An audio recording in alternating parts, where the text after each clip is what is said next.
Hey guys, welcome back for another episode. This week it's all about you guys because we're doing viewer appreciation here on Cooking with Paul.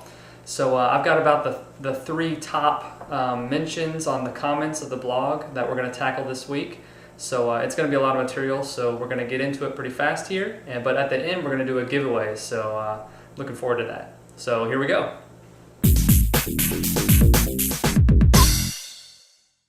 Okay, so the first request was for a whole turkey roasted in the oven, and more specifically brining the turkey and then cooking it as well. To be honest, I have rarely ever, I think only once, that I've done a whole turkey, which was just this past Christmas. It turned out well, but what I normally do all the time is just turkey breast. You can buy them on the bone, on the rib bone. First what I do with them is I stick them in a brine, which is just a salt water solution. It could be as simple as just salt and water, or it could be salt and sugar and water with some herbs and spices of your liking. So what I did is just about half a cup of brown sugar and salt and about 2 to 2.5 cups of water. And I put that all in a Ziploc bag with the turkey breast and put it in the fridge for about 8 to 12 hours. You can do overnight.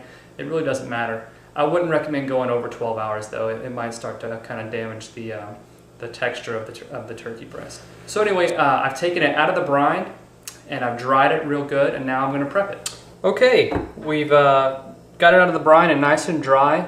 So now we're going to prep the bird. I've made a little compound butter here. All that is just softened butter that you mix with herbs and spices. What I like to do is a little rosemary, lemon zest, and pepper with about 2 tablespoons of butter. And the amounts of the herbs really aren't all that important. What you want to do is just get a little bit of it in your fingers, and I've loosened the skin. I've kind of loosened the skin off of the meat of the bird, just like that, by pushing my fingers underneath the skin. So I'm going to take this butter and I'm just going to spread it all around underneath the skin. Right. So now the butter is all underneath the skin. It's going to keep it really nice and moist. And instead of putting this on just like a regular pan or on a sheet tray or anything like that, I've got a sheet tray lined with, instead of aluminum foil, I've just got old vegetables. You can use stuff that's just kind of maybe on the brink of going bad. So I just do like a bed of celery, and then I kind of like to raise up the turkey breast with these little hunks of onion here. So just take the turkey breast, or first put just a little bit of oil on this stuff so it's not going to stick as much in the oven. And just put your turkey breast right on top. Make sure it's kind of sitting good. And then give it just a little bit of olive oil on top. Spread that around. That's going to make the skin nice and crispy. And then salt and pepper on top. Kosher salt, please. And be pretty liberal with this, because you're pretty much seasoning the whole bird, except for, the brine is going to do a big part of flavoring the meat, but you want to make sure to get a good, nice, crispy crust on the outside. And hey, look, I've got a turkey hand right here, so a little trick: get your pepper grinder right in your forearm or in your elbow right here, and go to town. It's a good soap saver. You don't have to wash your hands an extra time just to grind some pepper. There we go. Okay, so this is going to go in the oven for I have no idea how long, because I'm going to use a probe thermometer. What you want to do is you want to stick this in the deepest part of the breast without going too deep to hit the bone. If you hit the bone, you're going to get a false reading because the bone's going to get hot. So you want to just stick it right in, kind of go in at a diagonal, and kind of just gauge how far you go in. Maybe about 2.5 inches will be good. And you're going to want to put this in the oven until this reads 154 degrees Fahrenheit. No higher, no lower. That's what you want. If I had to guess, maybe an hour and 10 minutes. I don't know, that might be off. We'll see when I'm done. So, in a 375 degree oven. And here is the finished product. It took me right around hour 15 minutes, and as you can see, temperature readout is 162. I took it out at 154 and it's kind of continued cooking for 8 degrees. And that's right around perfect what we want for this wonderful turkey breast. So, try it at home.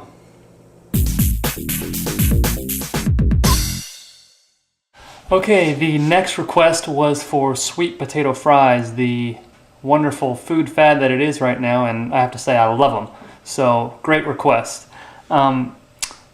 However, I find them a little difficult to do in the home kitchen unless you've got a deep fat fryer. I've tried to do them in thin strips that look like fries in the pan or in the oven, and yeah, they kind of turn out all right, but they're just kind of high maintenance. And so this really isn't kind of the classic sweet potato fry. I kind of like to do sweet potato hash browns, kind of. So I do a good medium dice, and then I just throw them all in a pan with some olive oil and just cook them until they're done.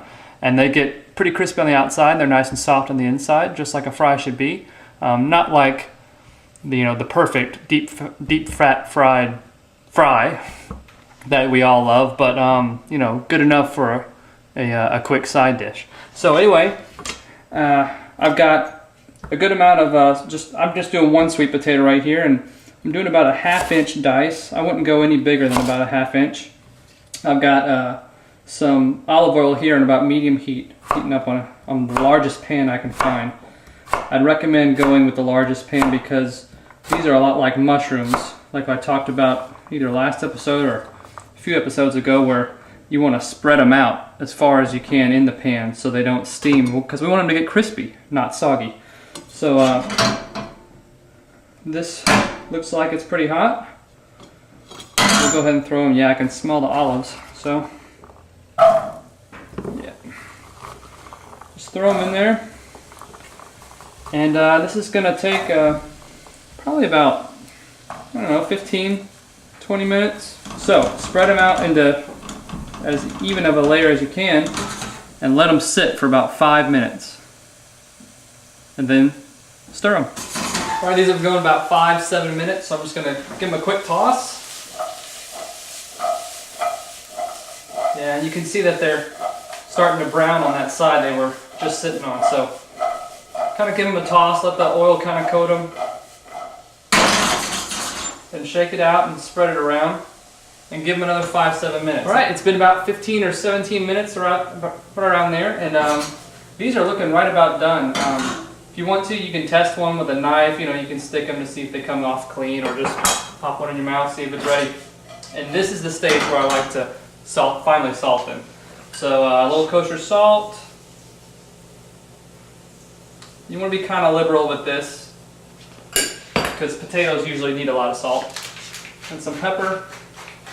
And then I find basil goes quite well with sweet potatoes. So about 5 or 7 leaves of basil. And that is it. Sweet potato hash browns.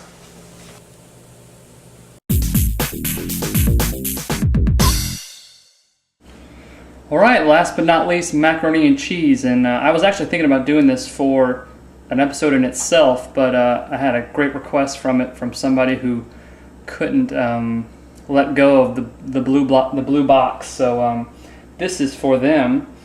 And so we're going to start. I've already got my pasta going right here, over here off the camera. Some good whole grain pasta. And I've got 2 tablespoons of butter that I'm going to put on about medium-low heat. And I've got 2 tablespoons of onion and 1 very small clove of garlic. If you got a large clove, go half of it. And I've diced this stuff as fine as I can do it. If you want to, you can even grate it in a grater. You just want it to be as small as possible. And actually, I'm going to add this to the pan while the butter is still cold. And what that does, if you ever want to draw out flavor, you're going to want to put it in when your oil or whatever your liquid phase is still cold. If you put it in hot, it's not going to pull out as much flavor as it is when you put it in when it's cold. So we're going to let the butter melt with the garlic and the onion, and just put a pinch of salt in, just to pull out a little moisture. And we want this to really build a lot of flavor in the butter, so we're gonna let this probably go for probably 5 or 7 minutes. And this is kind of what you want to see, a nice gentle bubble. Nothing too rapid, so you don't want your heat too high. And if you start seeing the garlic start to burn, I'd take it off the heat and lower it. That's kind of what you want to see. Okay, it's been about 7 minutes, and I think this is right about ready to go. And this is the point where we're going to make probably the most famous, what's called a mother sauce of all. It's called bechamel, which is just a white sauce.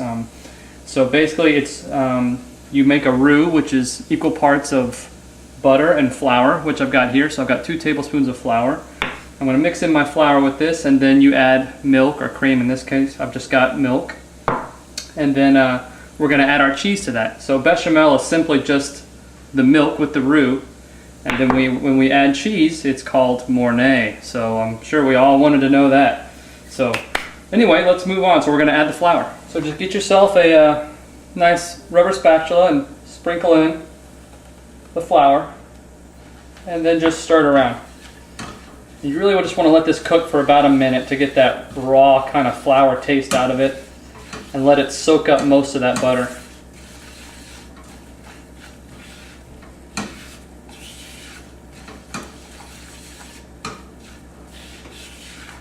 It should still be bubbling.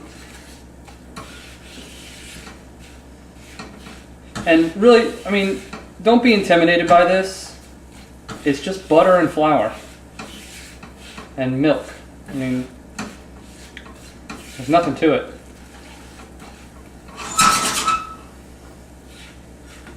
Alright, so that's looking pretty good. So what we're going to want to do now is constantly stir and slowly pour in your milk. Got a cup of milk here.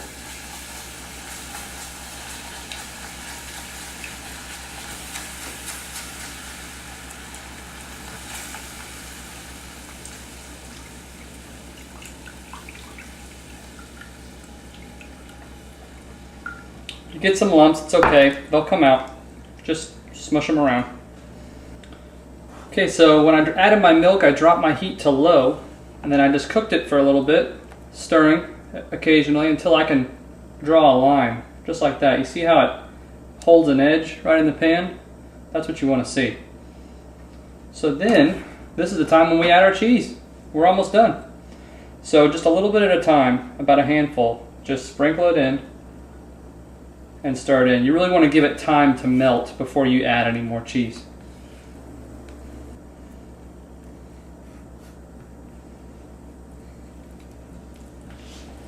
Alright, and we're about there.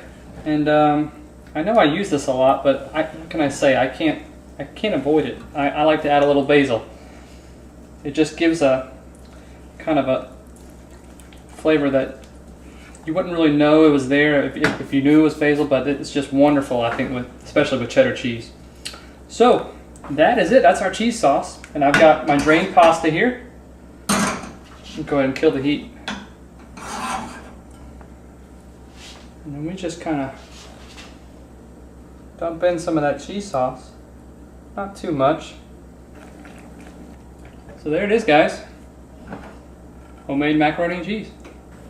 Well, that's it for this episode, guys. Thanks a lot for sending in your suggestions. I hope you learned something. You can kind of take something back to your own kitchen and try them out for yourself.